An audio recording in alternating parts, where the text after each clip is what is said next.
अस्सलाम वालेकुम नाजरीन, अस्सलाम वालेकुम। वेलकम टू आवर शो जहान रमज़ान 365 न्यूज़ पे। मैं हूं मंशा पाशा और ये है मेरी ज़हीन प्यारी दोस्त जाले सरहदी।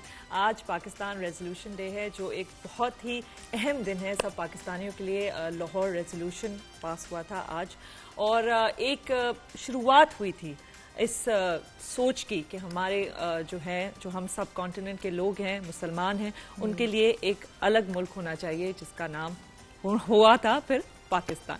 तो ये पाकिस्तानियों के लिए एक it's a day close to our hearts, because हमारी जो ये आइडेंटिटी है, ये आज ही दिन हमने सोचा था कि ये हमारी आइडेंटिटी होगी पाकिस्तान।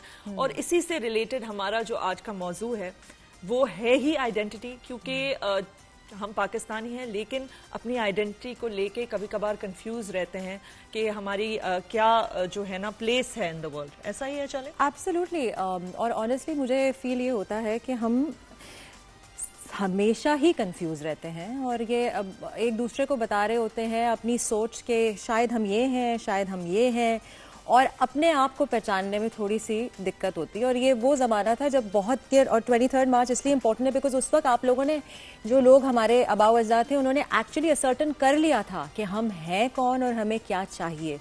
तो वो लोग डिसीजन उन्होंने बना लिया था, लेकिन अब हम लोग एक इनडिसाइसिव दौर में है जहाँ पे ना हमें ये पता है कि हमारे एक्चुअल ट्रेडिशंस, कल्चर्स और वैल्यूज़ क्या हैं। हम अपने रंग को लेकर इनसिक्योर हैं, हम अपनी बात को लेकर इनसिक्योर हैं, हम अपनी ज़बान को लेकर इनसिक्योर हैं। उर्दू ज़बान इतनी खूबसूरत है, उसको बढ़ावा नहीं दिया जा रहा हमारे स्कूलों में। ज़्यादा हमारी रीजनल लैंग्वेजेस हैं उनको भी उस तरीके से भी सेलिब्रेट नहीं किया जाता, बल्कि बाज़ औक़ात लोग जो हैं वो अपनी जो रीजनल ज़बान है उसको लेके ज़रा शर्मिंदा से होते हैं। उनको कि नहीं पता चले लोगों को। I don't know why आपको ये महसूस होता है कि आप किसी से कम हैं किसी भी तरह से, बल्कि दुनिया में एवरीवन, आप कहीं भी जाएं, किसी भी मुल्क में, अगर आप लैटिन कंट्रीज में जाएं जहाँ पे लैटिन ज़बानें बोली जाती हैं, जैसे फ्रेंच हो गई और इटालियन हो गई और स्पेनिश हो गई, तो वो लोग इतना खुश होते हैं अपने कल्चर, अपने हेरिटेज को लेकर, and they promote it and they don't want to fall under the whole idea of के अंग्रेजी जो है वो बोलना बहुत ज़रूरी है। हाँ, अंग्रेजी बोलना इसलिए ज़रूरी है because it's a mode of communication for the entire world, लेकिन आप अपनी आइडेंटिटी कैसे खो सकते हैं? मैंने नोटिस किया था कि थ्रू आउट जो है ना मेरा बचपन, जो क्रिकेटर्स जो सही से अंग्रेजी नहीं बोलते थे उनका मजाक उड़ाया जाता था, उनको समझा जाता था जैसे कि वो बाहर मुल्क जाहिर सी बातें काम करते हैं। तो जब उनसे इंटरव्यू लिया जाता था तो अगर वो टूटी फूटी अंग्रेजी में बात कर रहे होते थे या उनसे सही से जवाब नहीं दिया जाता था, तो यहाँ पे लोग शर्मिंदा होते थे कि देखिए इसको तो बोलना ही नहीं आता, और मजाक उड़ाते थे। नहीं, अब भी होता है। This has been carrying on। और जबकि टेनिस प्लेयर्स हैं जो बहुत फेमस टॉप टेनिस प्लेयर्स हैं, राफेल नडाल है और हैं जो अलग अलग ममालिक से हैं, स्पेन से हैं या किसी ऐसे मुल्क से हैं जहां उनको अंग्रेजी नहीं आती। The first language is not English। हाँ, वो जब बोलते हैं और टूटी फूटी अंग्रेजी बोलते हैं तो उसको बड़ा क्यूट समझा जाता है कि हाय लुक एट हिम। पता है, Sofia Vergara is a very famous actress and she I think Cuban है, I think she is Cuban, और स्पेनिश है या क्यूबन है। हाँ, मतलब she speaks different language, English is not her first language. So वो एलन डिजेनरेस एक बहुत फेमस she is a comedian also, she is the host also. उनका शो होता था, उस पर जितनी मरतबा भी गई तो उन्होंने हमेशा जो है सोफिया वर्गारा की अंग्रेजी का मजाक उड़ाया। एंड सोफिया वर्गारा, आपको तो खुश होना चाहिए कि कोई और मुल्क का कोई आता है और किसी और ज़बान से आता है और वो आपकी ज़बान आपसे बेहतर बोल रहा होता है। अक्सर औकात मैंने ये देखा है, क्योंकि जब इंसान नया नया सीखता है ना तो वो उसकी तह तक पहुंचता है। आप जो है फॉर ग्रांटेड ले लेते हैं, जैसे उर्दू ज़बान है, ठीक है। मेरे घर में जो है उर्दू नहीं बोली जाती थी इतनी, बिकॉज फॉर सम रीज़न मेरे अम्मा अब्बा जो हैं दोनों ऐसे स्कूल से भी पढ़े थे और उनके घराने भी ऐसे थे कि वहाँ पर उर्दू मेन लैंग्वेज नहीं होती थी। वो कॉन्वेंट में से थी, मेरे अब्बा जो हैं वो बाहर से पढ़े हुए थे। सो मैंने ये कॉन्शियस एफर्ट किया था मंशा कि मैं ज़बान से जुड़ूं, और मैंने जाके अनअब्रिज वो होते हैं कि जिसमें आपको बिल्कुल वही चीज़ पेश की जाती है किताब में जिस तरह से उसको लिखा गया था ओरिजिनल ऑथर ने। सो मैंने जो है वो सादत हसन मंटो, बानो कुदसिया, खुशवंत सिंह बेदी और ये सारे जितने ग्रेट्स थे उनको एक्चुअली उर्दू में पढ़ा, इसीलिए कि मुझे ज़बान से मोहब्बत है, बिल्कुल, मुझे हमारे कल्चर से मोहब्बत है, मुझे इस मिट्टी से मोहब्बत है। ठीक है, दुनिया के स्कूल ऑफ थॉट्स आपको अपना लेने चाहिए। बहुत सारी चीजें अच्छी हैं जो वेस्ट ने आपको दी हैं, लेकिन वेस्ट ने हमारी अच्छी चीजें ले ली। हाँ, म्यूचुअली एक्सक्लूसिव भी नहीं है ना। You can be you can be a Muslim, you can be a Pakistani, you can be a Sindhi, Punjabi, Baloch, all of these different ethnicities can exist. और आपका एक्सपोजर भी हो सकता है, आप कुछ आइडियाज आपकी जो है वो बैरून पाकिस्तान की जो फिलोसफीज हैं उनमें से भी हो सकती हैं। तो ये सारी चीजें एक इंसान में एक वक्त पे एग्जिस्ट कर सकती हैं without it being in conflict with each other. ये मेरी सोच है। बिल्कुल सही है आपकी सोच। और मैं बड़ी खुश नसीब हूँ कि मेरे जो वालिदैन हैं, अम्मी अब्बू, हालांकि वो दोनों कॉलेज में साथ थे, तो वो दोनों एक दूसरे से, मेरे अब्बा और मेरे अम्मा एक दूसरे से उर्दू में बात करते थे, लेकिन हम बच्चों से, क्योंकि दोनों सिंधी थे, तो हमसे सिंधी में बात करते थे। और मेरी अम्मी कॉन्वेंट से पढ़ी थी, क्योंकि उस वक्त जब वो बड़ी हो रही थी तो बहुत सारे कॉन्वेंट्स थे, तो she was taught English properly, so she then ensured कि वो घर में अंग्रेजी भी बोलें। तो इस तरीके से हमें तीनों जबान जो है ना आ गई, बिकॉज सिंधी में भी उन्होंने बात की, फिर अंग्रेजी में भी बात की, और उर्दू में हम स्कूल में भी बात करते थे। तो this I think that's very good. एक बैलेंस होना बहुत जरूरी है। आपको अपने रूट्स के साथ जुड़ना बहुत जरूरी है, क्योंकि अगर आप अपने रूट्स के साथ नहीं जुड़े रहेंगे ना, रूल्स एंड रेगुलेशंस इसलिए होते हैं ताकि आप ग्राउंडेड रहें, आपके पास एक चीज़ हो जहां आप आते हो। लाइक मैं अपना मुल्क नहीं छोड़ सकती, मतलब मुझे बहुत इस तरह की अपॉर्चुनिटीज़ मिली हैं कि आप चले जाओ बाहर, सिक्योरिटी और फिलहाल तो खैर दुनिया is in disarray right now, security concerns हमारे लिए बहुत सारे बाहर ममालिक में होंगे, लेकिन मैं हमेशा जहाँ भी जाऊँगी ना, मैं थर्ड वर्ल्ड कंट्री का हिस्सा होंगी और थर्ड रेट सिटीजन होंगी। ये मेरा मुल्क है और इसको मुझे बेहतर करना है, और मुझे आइडेंटिटी क्राइसिस से बाहर निकलना है। मुझे शलवार कमीज पसंद है, हमारे कल्चर का हिस्सा है।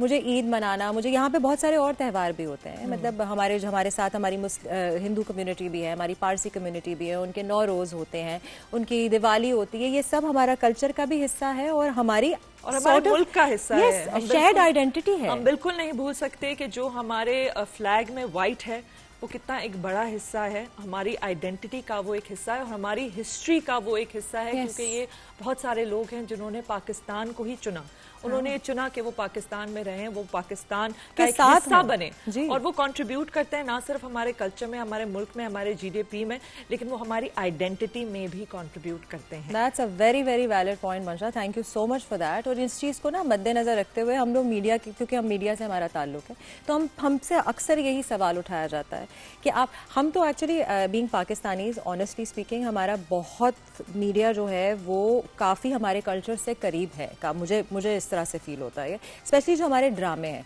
फिल्मों की तो खैर मैं बात नहीं करूंगी, बिकॉज हमारी फिल्में इतनी बनती ही नहीं है कि उसके ऊपर कोई हमारे सोच विचार हो या उसके ऊपर कोई हमारा आइडिया हो।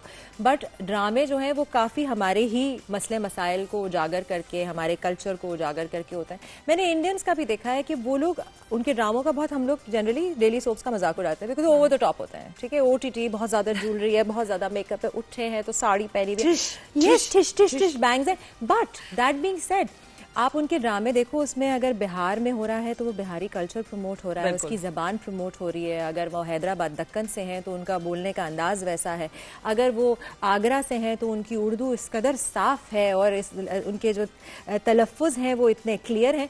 सो वो लोग अपने कल्चर को बहुत ओन करते हैं और प्रमोट करते हैं। तमिल, मराठी, जो भी वहाँ की रीजनल लैंग्वेजेस हैं, उनका जो रीजनल सिनेमा है, वो तो अब कहते हैं कि इस रीजनल सिनेमा ने बॉलीवुड को ओवरटेक कर दिया है, क्योंकि लोग जो है, क्योंकि वो अलग जबान है, हर जगह इंडिया में नहीं बोली जाती, लेकिन उसको डब करके अब सबटाइटल्स के तौर पे देख के लोग उसको इतना पसंद करते हैं। तो I think I do want to also talk about, जो हमारे आगे के गेस्ट आएंगे उनसे हम ये भी बात करेंगे कि जो पाकिस्तानी अवाम है, इनको जो ये आइडेंटिटी क्राइसिस है, ये क्यों हुआ है, क्या ये पॉलिटिकल भी है, क्योंकि हमारी जो हिस्ट्री रही है और दुनिया भर में थोड़ा बहुत पाकिस्तानियों को स्पेशली आफ्टर 9/11 हमको थोड़ा सा वो मार्जिनलाइज भी कर दिया, मार्जिनलाइज भी किया गया। मंशा, I think a big part of it is education. I always attributed to education. Education से सिर्फ आपको डिग्री नहीं मिलती और सिर्फ आपको जो है वो एक मौका नहीं मिलता कि आप दुनिया में जाकर अपने लिए जो है वो पैसे कमा सकें या एक सर्टन स्टेटस आपका हो, सोशल स्टेटस आपका हो। आपको आगाही देती है एजुकेशन, आपको एक्सपोजर देती है, आप हिस्ट्री को जान सकते हैं, आप देख सकते हैं हिस्ट्री में जो अच्छी चीज़ें हुई और जो गलतियां हमारे आबा व अजदाद से हुई उससे सीख सकते हैं। मसला ये एजुकेशन का मेजर इशू है, लोग अपनी गलतियां मानना ही नहीं चाह रहे। जो हमारी हिस्ट्री, अगेन एजुकेशन, लेसन। हाँ, जो जो हमारी हिस्ट्री में हमारी गलतियां हैं, क्योंकि हर मुल्क में होती हैं, ये एक ग्रोइंग सिचुएशन है कि जो जो मुल्क जो है ग्रो करता है उसमें ऑफ कोर्स गलतियां भी होती हैं, लेकिन अगर आप उनको एक्सेप्ट नहीं करेंगे, आप उनको नजरअंदाज करेंगे, उनसे मुंह फेर लेंगे, तो आप कभी आगे जो है उससे आगे बढ़ेंगे नहीं, आप वो मिस्टेक्स दोहराएंगे, क्योंकि आपने उसको एक्सेप्ट ही नहीं किया। जब आपने उसको एक्सेप्ट नहीं किया तो आपने जो सबक है उसको हासिल नहीं किया। तो हिस्ट्री रिपीट तभी ऐसे नहीं होगी जब आप हिस्ट्री की गलतियां जाकर देखेंगे और बोलेंगे हाँ ये चीज जो है वो सही नहीं थी, तो इस चीज को दोहराना जरूरी नहीं है, लेकिन ये चीज अच्छी थी और ये वापस लाना बहुत जरूरी है। जैसे कल हम लोग जो बात कर रहे थे, आई थिंक वाटर कंजर्वेशन के हवाले से, तो हमें पता चला कि 1960 में एक प्लांट यहाँ पे था और एक मशीन यहाँ पे है जिसकी मेंटेनेंस के पैसे नहीं है हमारे पास, जो ग्रे वाटर को जो है वो यूटिलाइज कर सकता है और फिल्टर कर सकता है। सो ये सारी चीजों के ऊपर ना रोशनी डालना, ये मैंने ये सोचा है कि क्योंकि मीडिया जो है वो इतना बड़ा इम्पैक्ट रखता है दुनिया भर में कि अभी जो आप प्रोपागेंडा देख रहे होते हैं ना, बड़ी बड़ी न्यूज़ की जो चैनल्स चल रहे होते हैं वहाँ पर, और वो प्रोपागेंडा इतना ज़्यादा इंटेंस है कि हम सब उसकी लपेट में आ गए और अब आहिस्ता आहिस्ता चीज़ें खुलना शुरू हुई है because of social media. So media has a big impact and which is why हमारी ये कोशिश रही है थ्रू आउट जहाने रमज़ान में कि हम ऐसे ऐसे जो है वो मसले मसाइल उजागर करें जिनकी निशानदेही करना ज़रूरी है ताकि वो आगे जाके सोल्यूशन तक किसी चीज को सेलिब्रेट करने का भी ये मतलब है कि आप ये नहीं कि आप सिर्फ सेलिब्रेट करें, लेकिन उस पर गौर करें, उसको समझें, उसकी हिस्ट्री को आगे पीछे, और जो आपके उम्मीद है उसको लेके आप आगे चलें, अपनी गलतियों को का सोचकर अपनी जो उम्मीदें हैं उनको अपने दामन से बांध रखें। और हम ये बिल्कुल नहीं कह रहे कि हमारे पास हर सवाल का जवाब है, लेकिन हमारे पास सवाल हैं और शायद जवाब आपके पास है। लेकिन इसके बाद हम लेते हैं एक छोटी सी ब्रेक, बिकॉज बहुत सारे हमारे सवालों के जवाब देंगे वो एक शख्सियत जो हमारे पास यहाँ पे होती हैं और मंशा के बकौल पाई जाती है, यहाँ पे ही पाए जाते हैं।